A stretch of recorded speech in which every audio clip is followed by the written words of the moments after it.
everyone, welcome to Joint Hub. This is Sanjana, and in this video we'll be discussing about industrial economics and foreign trade module 1. So we have already gone through the introduction about what economics is and some of the terms.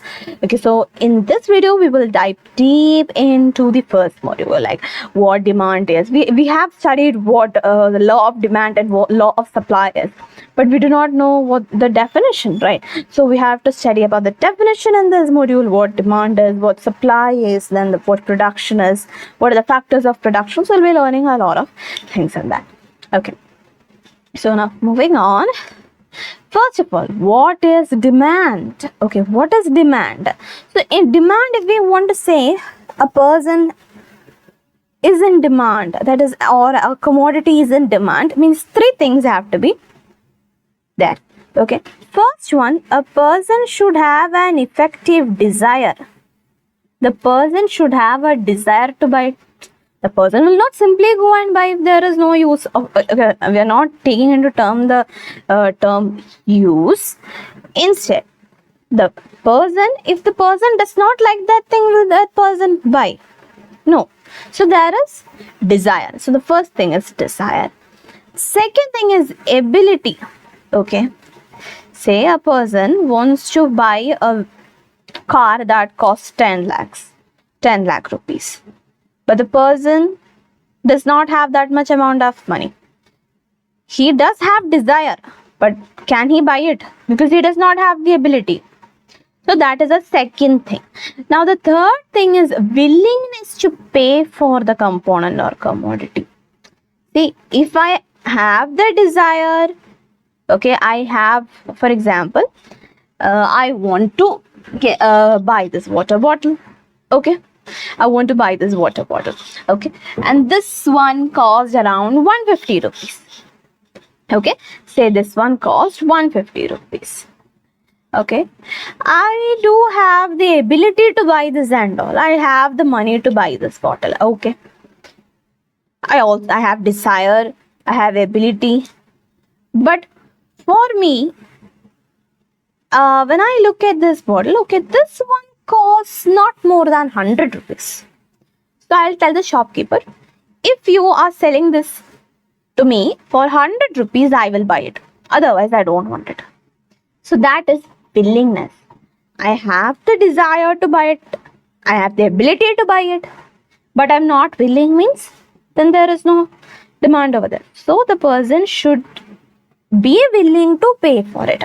So what is demand? It is an effective desire. Effective desire is required. Effective desire backed by the ability. Okay, backed by the ability and willingness to pay for the component or commodity. That is demand. Okay, I hope you remember what law of demand is. That is, when the price increases, the demand decreases. It is inversely proportional. And when the price decreases, the demand increases. Okay, I hope you remember the definition for law of demand. What law of demand is? Now you understood what demand is also. Then comes supply. Okay, what is supply here? Okay, previously we had three conditions, right? What all were there? Desire, ability, willingness. Okay, in supply means it is a quantity of goods. Okay, supply is a quantity. I'll go for it. It is a quantity of goods. Okay, it is a quantity of goods offered for sale. Okay, so it should be there for sale. Okay, it's not that it is kept somewhere in the godown or something without using. It's not like that. It should be there for sale. So it is the quantity of goods which is offered for sale, and there should be a particular price. A particular price is required, and this price will be there only for a particular period of time. Okay. So what is supply? Have four conditions. What is supply? Supply refers to the quantity of goods offered for sale at a particular price and at a particular period of time. So supply is the quantity of goods offered for sale at a particular price and at a particular period of time. That is supply. So we know what demand is, we know what supply is. And then production. Okay, what is production? We have lots of production. Okay, for production, that is for producing a particular item, we'll take into consideration. Okay, so pen is an easy example. So that is the reason why I'm saying pen every time. Okay, spare with me. Okay, so I'm having pen.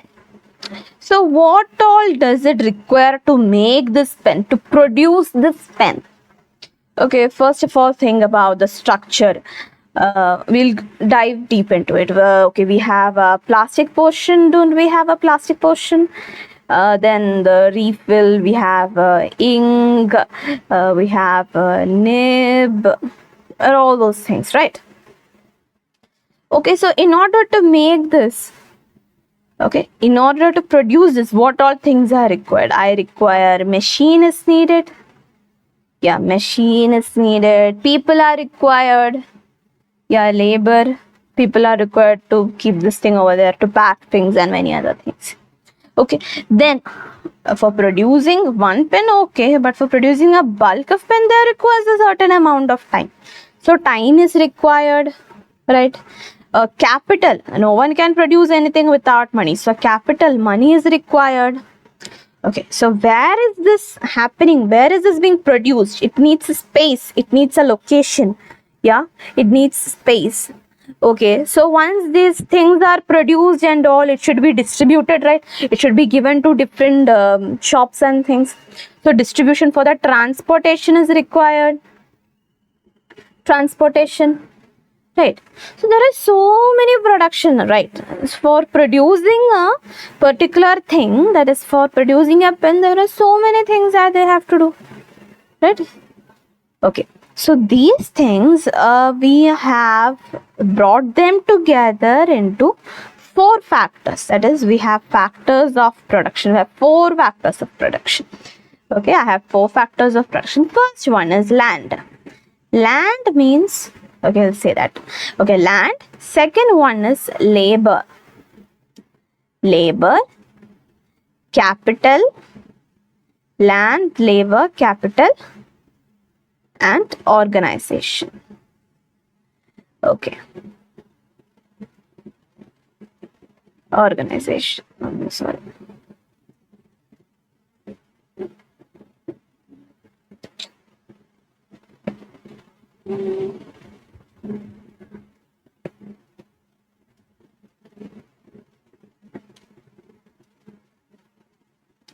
Organization. Okay. Okay, what is land, labor, capital, and organization? Land means it requires space. I told you we need a location, we need a space. So land is required, a space. Okay. Labor, people should be there to work over there. Okay, so people are needed. Capital, we need money for all these things. Yes, and organization, there should be an organization, there should be an honor for that thing. So this is the kind of a very small description of what factors: land, labor, and capital, organization, these things.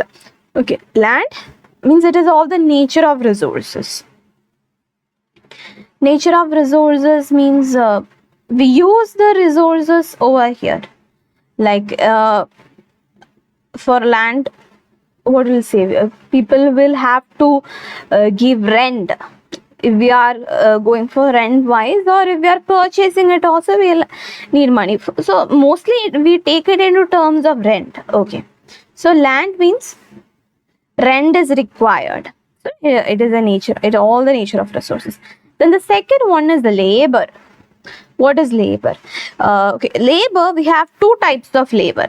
We have skilled labor and unskilled labor.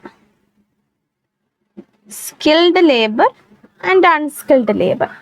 Skilled labor means a person who works with his mental ability. That is skilled labor. And unskilled labor is a person who works with his physical ability. So don't get confused with what skilled and unskilled labors are. Okay. So that is labor. How will they get paid? They get paid in the form of wages. Okay, so everywhere money is going, right? Okay. Then capital. Capital, we can say it as the initial investment that the people is giving, the initial investment. So in order for a business to run properly, they do need to invest something. So this initial investment is capital. So here in terms of interest, okay, we go get it initially, but after that they have to pay for it every month, right? From the profit, if they are getting a profit, from that profit the owner have to pay the interest from wherever he took the loan or whatever it is. Okay. Then organization. So here organization is the owner, the producer, the entrepreneur, anything like that. That is organization. And organization, and what do we expect? After doing all these things, we expect to get profit. But there can be loss also. Okay. So this is the factors of production. Land, it is all the nature of resources in the form of rent. Okay. Labor, we have skilled labor and unskilled labor. Skilled labor is a person who uses his mental ability to work, and unskilled labor is a labor who uses his physical ability to work, and he gets paid in the form of wages. Okay, it can be wages, it can be salary, anything. Wages means it is paid in a daily basis, and salary means in a month it is paid. Okay, and then we have capital. Capital is the initial investment. Capital is the initial investment. Interest, okay. So capital, it goes in the form of interest. And then we have organization, the owner, the producer, the entrepreneur, anything, that's called the organization. And then the person can have profit or may have loss also. So there is a, okay, that's a 50-50 chance, or it's based on how the person know to handle the business and things. Okay. Okay, then we have what is this total cost that I have mentioned in the first video. Okay, what this total cost is of, okay, total cost, or you can write it TC. Okay, total cost is the sum of these first three factors of production. What are the first three factors of production? I have land, I have labor, I have capital. Land, labor, capital. So total cost is the sum of these three things: land, labor, capital. Land, labor, capital. Okay, that is the thing. And then after this, I want to know if I get a profit or not. So I remember I told you what total revenue is in the first video. I'm having a product. Okay, I'll tell that once more. I'm having a product which cost 1,000 rupees. And I am having the quantity of that product is 500. I have 500 of those. Then my total revenue will be multiplied. What will be my total revenue? 5, 1, 2, 3, 4, 5. Okay, that is 5 lakh rupees is my total revenue. But this is not my profit. If I want to get the profit, also I told you formula. What was the formula? That is total revenue minus total cost. Okay, so total cost I'll get by adding this land, labor and capital. So once I sum all these three factors of production, I will have to reduce that much from this total revenue I have got. So if I get a value above 0, then that is my profit. Okay. Now, if I get a value below 0, then that will be a loss for me. Okay, if I get a negative value, it is a loss. If I get a positive value, then it is a profit. Okay, that thing is clear for you. What the total cost, total revenue thing that I've mentioned in the previous video, I guess that one is clear. Okay. Now, as I told you, always remember the total cost. This thing is very important. Total cost is land plus labor plus capital. Profit is not included. Don't get messed up. Okay. Then we have Alfred Marshall. Okay. We'll see who Alfred Marshall is. Okay. He is also an economist. Okay. Alfred Marshall. So this guy, Alfred Marshall, he and his team criticized the previous concept of or Adam Smith. He was telling that this economics is the study about welfare. Okay, then what is welfare? Welfare means the standard of living of people, better standard of living of people. Okay, so how can we measure welfare? Okay, economics is the study of welfare. He said, okay, then how can we measure welfare? So welfare can be measured only in terms of money, right? And how can we know that if a person have achieved welfare? Is that possible? Because when a person gets a pen, he'll think he need one more. Okay, I'm sorry about the pen thing, but okay, let us be general.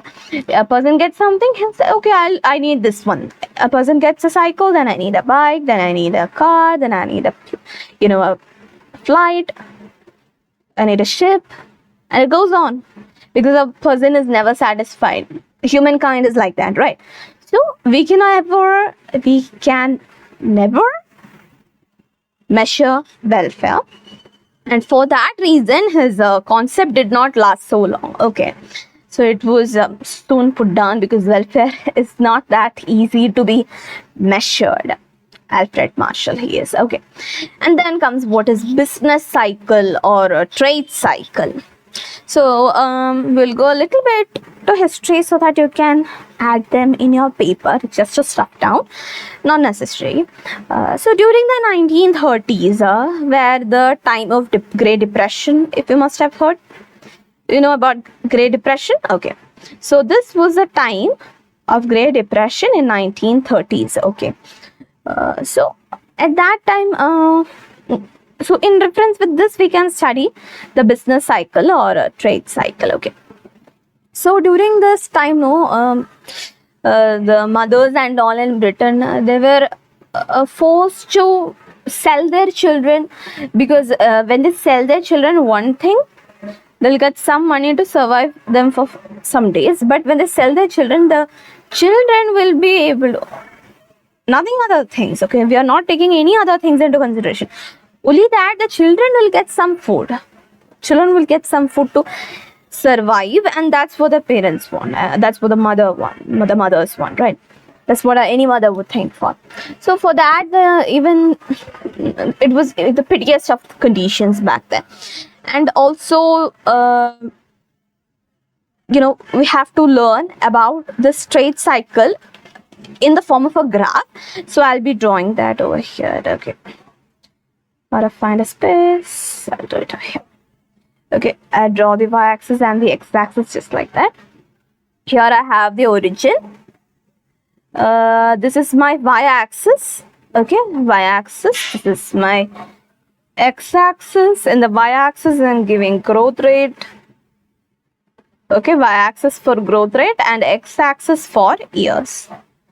Don't get confused with all these things. Okay. Okay, now I'm drawing the graph. It's starting from 0. It starts from the origin.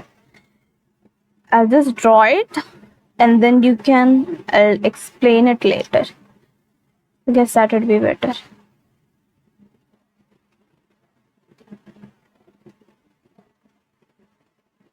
Okay. Now, I'll just mark these things. It was starting over here, right? In the origin. Okay. Then there was a boom. This is called a boom. This is over years. We are taking it over years. What is happening? That is what we are looking. So boom means, okay, the economy is in a good level. There is no starvation and things. It is going good. It is being in progress. Then after some time, when we look now, we can see, this is the peak point. Yeah, the peak point is over here. That means some sort of crisis have started to occur.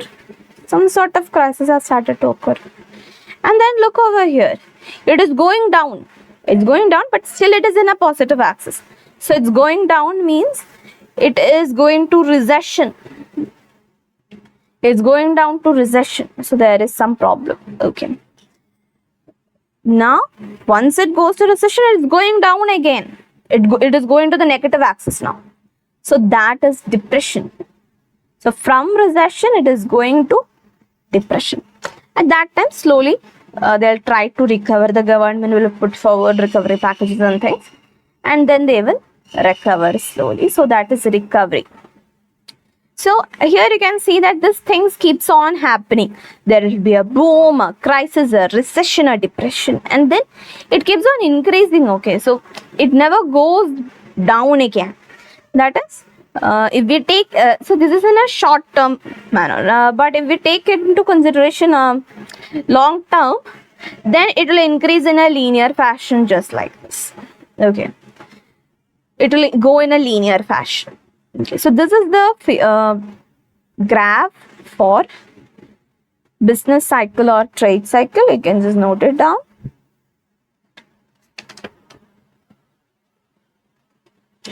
Okay. Now, as I've mentioned you all these points, what boom is, what recession, crisis, depression, recovery, I've just mentioned what these things are. Now, so when, let us take into consideration India itself. When India is in recession, in this part, okay, when India is in recession, there will not be much circulation of money, or the value of the currency will go down, and so many issues will be there like that. So at that time, what will we do? We will in order to attract the foreign investment, we'll say that we are not in recession, we are going good, we are in the boom phase of the business cycle, we're perfectly good. So what will people think? Because they need security, the foreigners, the foreign investment, those who are giving the foreign investment, they need security, because they know if they invest in something which is going to recession, soon after recession they will go to depression. So once they go like that, their money is gone, right? So foreign investment, those foreign investors will not invest if they know that India is in recession. So India, what will India do? India will hide this from, I'm telling it, I'm telling in order to understand with example. That's the reason why I'm telling India. It's not that it's only just us, it's everyone. Okay, so they'll during the recession, they'll say we are not in recession, so the foreign investors will be attracted and they will invest money on us. And then what will happen with this? The government will put forward recovery packages and all, but we cannot claim that always those recovery packages are successful or not. We cannot tell like that. That is the in 1970 it was. See, during this 1930s, during the Great Depression, every month around 85,000 people in Britain became unemployed. So at that time, there's people, the government and all, they started put forwarding the recovery packages. Like what did they do? That is, they will borrow money from the foreigners. Okay, what they did was they'll borrow money from the foreigners and then they will distribute it among the citizens. I'm telling about Britain, okay? They'll borrow money from the foreigners and they'll distribute it among citizens, and then the consumption will be increased. Okay, the consumption will be increased means the demand will be increased. Okay, the demand will be increased, the production will also be increased. So like that, they'll slowly come up and they will recover from this depression. That is what Britain did during that time. So what did we do in 1970? We also tried to copy the same thing. Okay, we also borrowed money from the foreigners and then we started giving it to the people. Okay, see, Britain people, they are consumption oriented, keep that thing in mind. And now, so we need to increase the effective demand, so production will be increased. What did we do? Okay, we distributed the money to the people and things. The consumption increased. Okay, the consumption did increase. Okay, that was successful. Okay, so when the consumption increased, the demand also increased. That is also true. Okay, do we have enough technology like the others back then? No, we didn't have enough technology. So what happened? Production did not increase. Production did not increase.